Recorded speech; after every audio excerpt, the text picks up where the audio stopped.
Drew here, and for what it's worth, I feel that checking out Tokyo Vice is probably worth your time.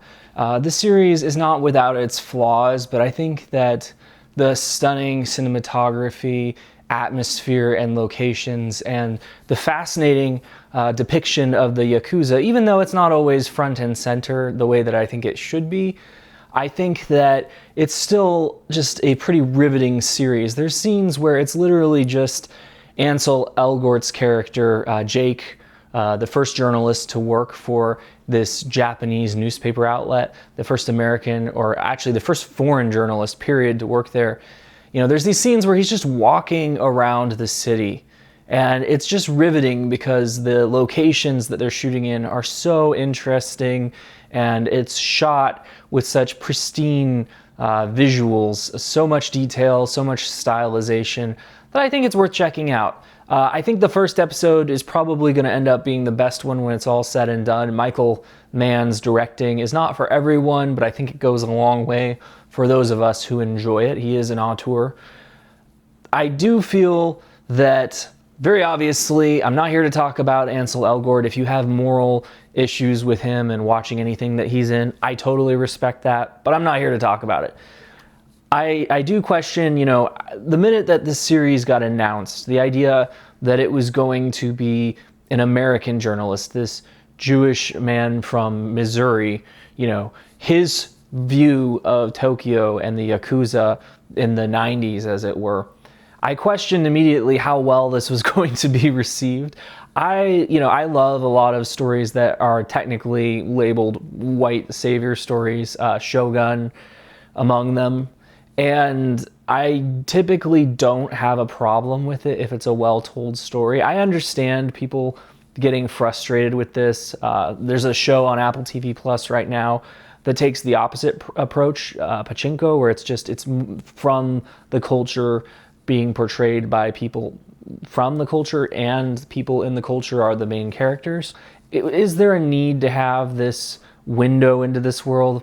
That's for, you to judge. If you enjoy it, I wouldn't worry about it. But the thing is, at the end of the day, I do feel like it weakens the story somewhat in this particular instance, because, and this is the reason, I don't object to the race of the main character. I don't object to the fact that this is an outsider's view of Japan.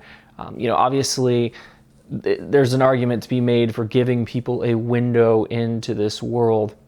The thing that I felt, though, is that the problem with this main character is that he's fundamentally going to be an observer of events. He's not really in much of a position to impact them. He's a journalist investigating the Yakuza, and he's utterly dependent on people like the detective, the device detective portrayed by Ken Watanabe, and his Japanese journalist friends, and the editor at his newspaper. He's utterly dependent on other people to survive in this world and to learn the ropes.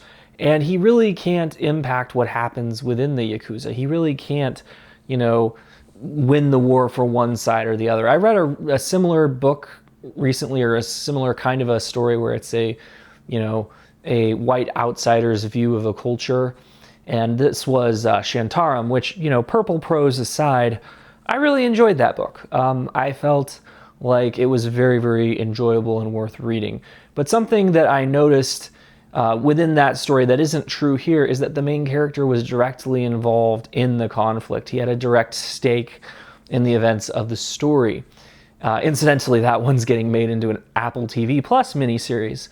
So I definitely plan on checking that out when it's released. But, I feel that as a journalist here, it kind of feels like if you told the story of The Sopranos from the perspective of the psychiatrist. Like, yes, it's okay to have the psychiatrist in the story. She's an interesting character, but, you wouldn't tell it from her perspective, because ultimately she's not the one in the world of gangsters. She's not the one who's going to impact events. And I feel like that's the real problem with making Jake the main character, is that he's just not that interesting. It would be much more interesting, for example, if instead of watching this first episode where we see him, passing this test, the language requirement to become a journalist at this newspaper, we see him, slowly getting integrated and the culture shock that's going on for him.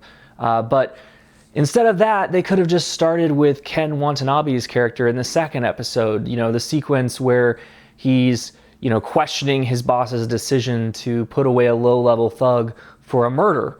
Or the sequence where, someone's about to be shot and Ken Watanabe wanders in and manages to keep the Yakuza from shooting the member of the other faction, manages to keep the peace. They could have even had Ansel Elgort in this scene and made him a major player, but, started with the insider's perspective instead of the outsider's perspective. Now, to the show's credit, it opens with a pretty riveting sequence in which the main character is going into a dangerous setup, a dangerous location where he doesn't know what could happen with Ken Watanabe's character, and being asked essentially, you need to stop writing about what you're writing about, and there's a veiled threat there.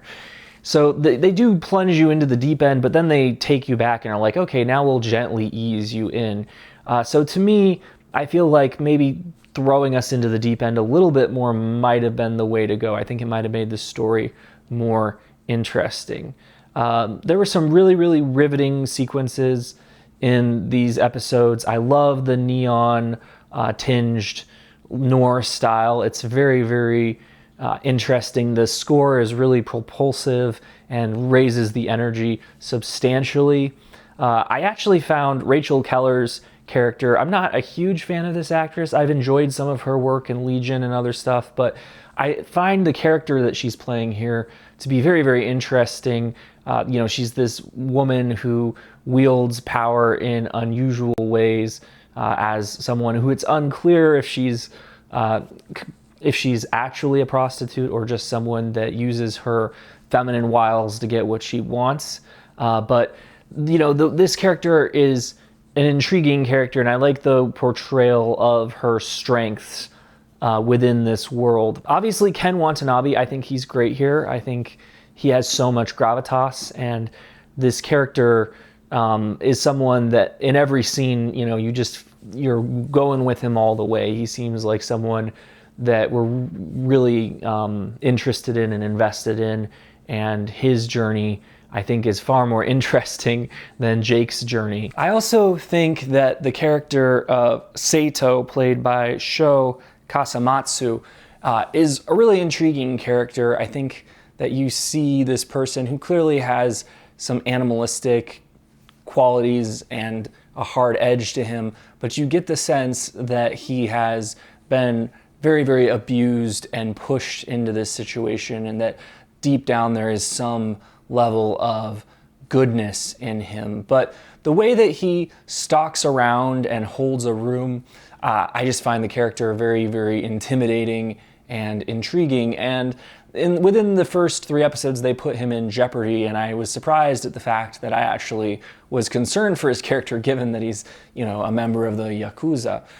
They definitely show the personal cost of what the Yakuza are doing in this series. They show these innocents' lives that are lost either because they commit suicide, because they can't afford to pay the exorbitant interest on their loans, or that people that are actually murdered as the Yakuza factions get ready to go to war. I think it's a little hard to keep track of which faction is which faction in this series, and I'm sure that if you're more familiar with Japanese history and what was going on in the 90s, this might be easier to follow. But as someone who is not familiar with this, it was a little confusing to me which factions we were watching at different instances.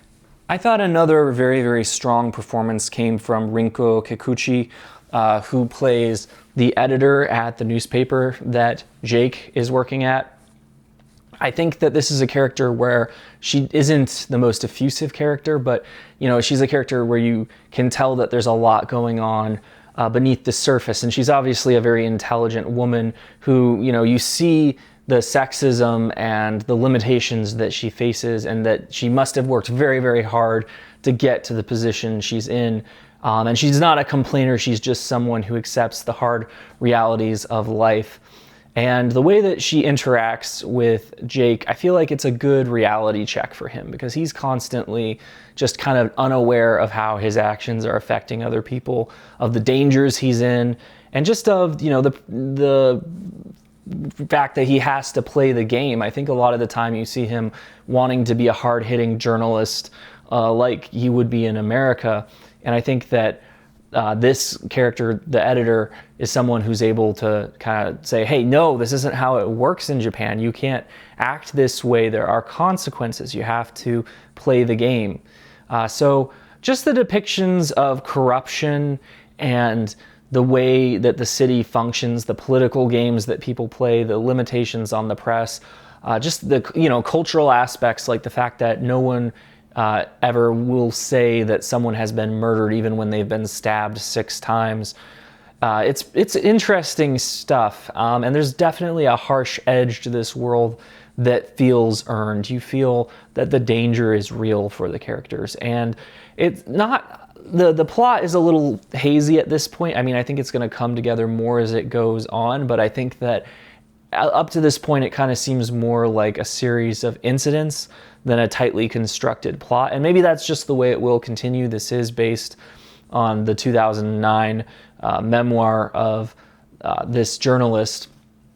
So it's entirely possible that it will be more disconnected than something that has a very, very interconnected plot.